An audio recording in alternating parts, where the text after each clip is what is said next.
Pag sinabi kong backyard mechanic, hindi ko sinasabing wala silang alam.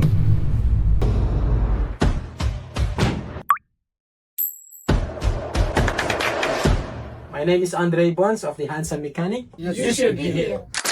Hello mga ka-handsome, and for today's video, another breakthrough na naman sa ating customer. Yan o. Ang customer na to, galing na naman ito sa another backyard mechanic. Pag sinabi kong backyard mechanic, hindi ko sinasabing wala silang alam. Hindi ko sinasabing basta-basta lang sila. No. Ang tinutukoy ko pong mga backyard mechanic, ito yung mga kababayan natin dito sa Australia na nagtrabaho, napunta sa 482 visa. Tapos nagkaroon sila ng mga kakilala ng mga tropa, nagkaroon na sila ng mga kaibigan. Nangahas na silang gumawa sa bahay nila kahit wala silang permit na gumawa sa bahay.